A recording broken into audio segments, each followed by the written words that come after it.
Hey YouTube, and thank you for watching Junkworks DIY Garage. Well, we got the 1987 Chevy Astro van in here, and unfortunately we had to have it towed here and we had to push it in because for some reason it is cranking but it's not starting. So automatically I tend to think fuel pump, but under further research of this vehicle and several like it, it does seem that once in a while there could be a problem with wires in here.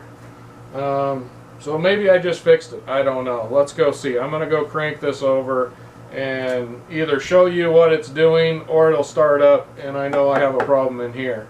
But before I start digging everything apart and tearing out the fuel or the gas tank and the fuel pump and all the stuff in here, I'm going to try a simple thing first.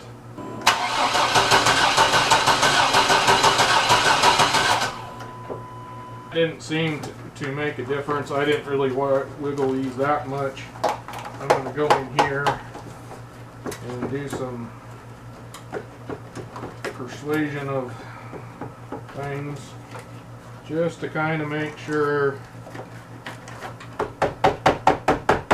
something isn't going on.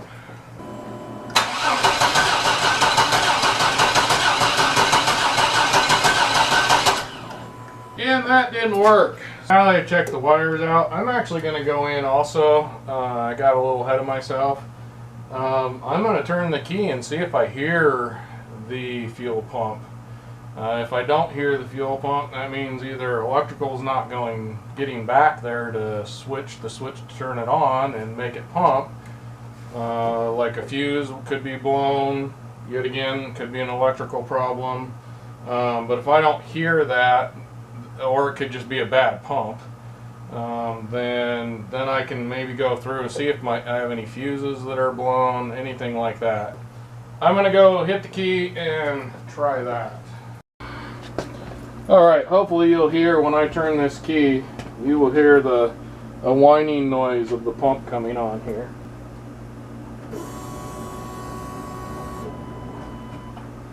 So we hear a noise. Next thing I'm going to do is, this is not my car. This is my son's car. Now, I have already asked him this, and he says he's pretty sure it was full.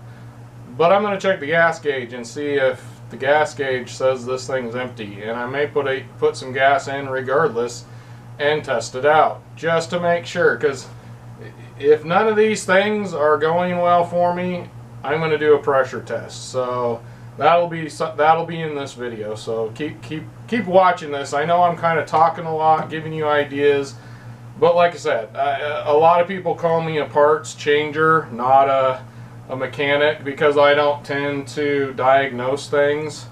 So these are things I can diagnose without any tools at all, and the tools to diagnose a lot of things cost more than the parts just to replace a couple parts a lot of times. So that's why I tend to be a parts replacer, not a mechanic. But these are all free things I can do and you can do to keep moving forward, including testing the pressure in your fuel pump pressure to make sure you have enough of that. And I'll show you a free way to do that as well. So it says it's over half full. I'm not going to put more gas into a tank that I probably am going to have to pull, but yet again, fuel pump seems to be working.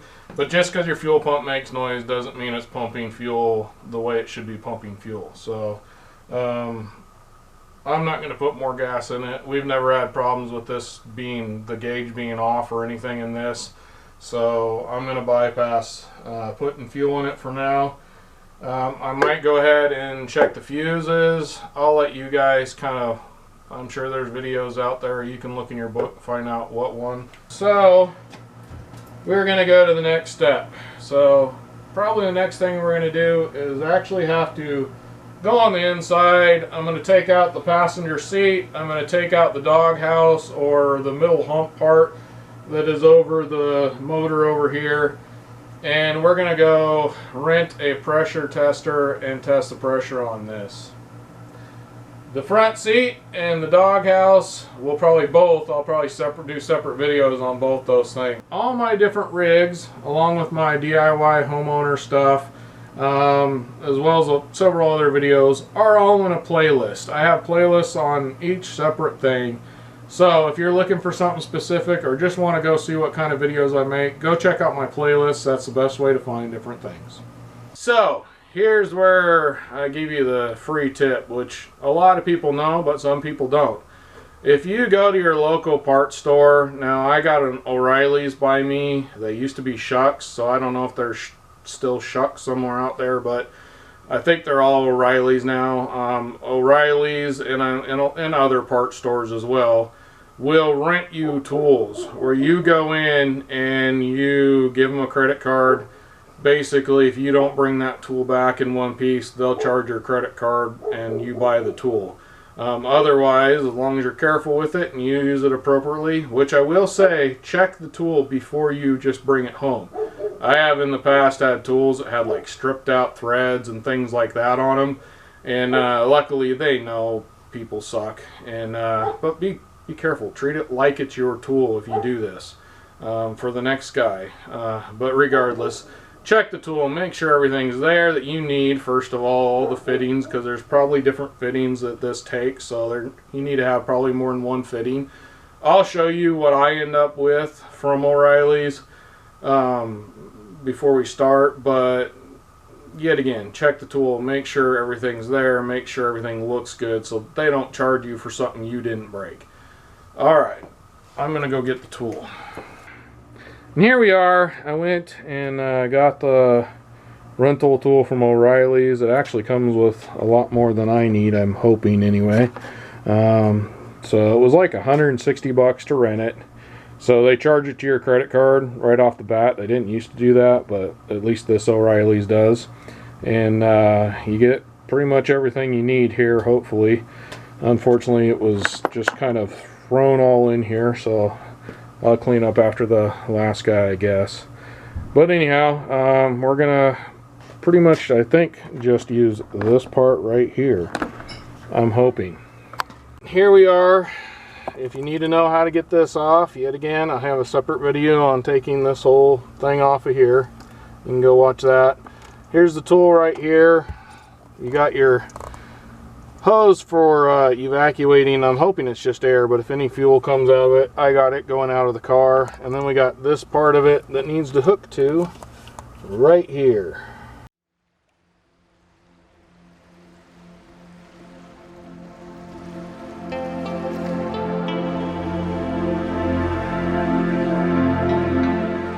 So I got my son here. We're going to go ahead and crank it over. We hooked up the battery and see if we get some pressure. Now, if you knew this was starting and you were doing this for some reason, you'd probably want to unhook the coil wire or something like this, but we're going to live dangerously. I don't think it'll start. And I got him holding on to the button, so hopefully that doesn't happen. Alright, go ahead and crank it. Okay. Well, crap. What was that? It's making noises, but we got plenty of pressure here. So, now that we know we have plenty of pressure, we gotta let that pressure off. Alright, so now we unhook this, put it back in the box, and take it back, because that's not our problem. I'm glad we have a bunch of gas fumes in here, because I'm about to show you something that might be part of the problem. When we were doing that, I don't know if you heard it in the video, but I heard sparks, spark, spark, spark, spark, and it didn't sound right to me. It didn't sound like something coming from the distributor, and I'm gonna have my son crank it over, and hopefully you can see it. Okay, stop it, stop it. Ooh, all I had to do was move that and it started up. Sorry about the bad filming. Hopefully you saw those sparks. I didn't want to be near them, and there's lots of them. So that coil wire, or maybe even the coil pack, is no good. Which also probably means we might be doing a wire change on this. We shall see. Well, Since I know now what I believe is the problem, because it seemed like it almost started up, and then I just had him shut it off real quick, is that there is a definite, I don't remember which side it was, right here. You can definitely see where it's kind of burning through here, and it must have rubbed on this, even though it was covered in this, which I'm going to go ahead and put this back on for now. And I'm going to kind of break a cardinal rule, so to speak, I guess you could call it. I don't know. I'm sure lots of people do it. I am going to pull the, I just need to get this thing back on the road scenario here. I had my son go pick up a set of spark plug wires.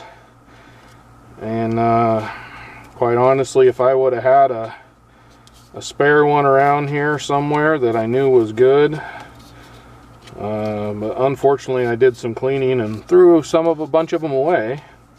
That's always when I need these kind of things. But regardless, I'm just going to put the coil wire on there, and I'm going to call it done for right now, because if anybody knows anything about these vans, these are the worst spark plugs and wires you can practically do in a car. They're just a pain in the butt. Getting to them, as well as trying to get the wires in and out of where they need to be, is just a pain in the royal rear. And quite honestly, if I'm going to do that, I'm going to do plugs, I'm going to do wires, I'm going to do the cap and rotor, all those things. And I don't have those parts right now, and he needs his car because he's borrowing somebody else's car who needs their car. So what we are going to do is put this up here, and quite honestly I don't see let's see here, the right and left way of doing things here. Quite honestly, if you look at this one already, I can say we've got a problem here. You got one going one way and one going the other. You look at the original one, they're both going the same way. That was just purely poor planning on the part of whoever was working on the line and didn't pay attention to what it needed to be. But regardless, we are going to go with what we have. I'm going to put this one up on the coil here. Hopefully you can see that. The coil seems to have plenty of spark, which was the problem in the first place. So I'm not going to probably replace the coil anyway. Oh, oop. And I got goobers down in here already. Be more careful than I was about getting crap down in here. Alright, and then I put inside the box here, there is a dielectric grease that came with it. They give you just enough to do about one wire. But I went ahead and put that on there, and we're going to plug that in. I actually think I did a better job of running. I don't know if these were original wires or not, but now this at least is, for now anyway, not rubbing on here anywhere. Maybe right here at some point, maybe. But we got that over that. Hopefully that'll work. I'm going to go hook up the battery, and we're going to see if we figured out what was wrong with this rig. So I got it in park, got the key in it here. We're going to see if this baby will start up. There you go.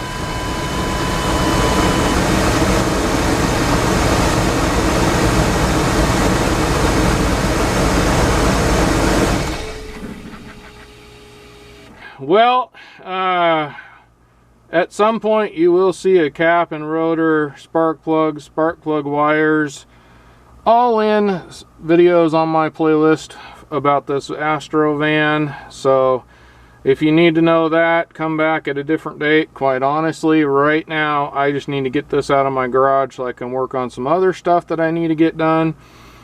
Get this back to my son so he has a way to get to work, and we're gonna call it a day. Now obviously, yet again, this was just kind of chasing a problem more than a video about anything, but obviously if you have the same kind of van and it's doing the same kind of thing, it's something you should check. That coil wire was sparking. Now that doesn't mean it's always going to be the coil wire. It could be any one of the other ones could be misfiring. Usually in that case your car will run, but it'll run really poorly. Without the full amount of coil or boot juice, so to speak, from the coil, this car wouldn't start at all. So there you go. Now you know. One more issue solved and several more to go. Alright, thanks for watching Junkworks DIY Garage, where I'm proud to say I'm a jack of all and I'm obviously master of none. You all have a good one.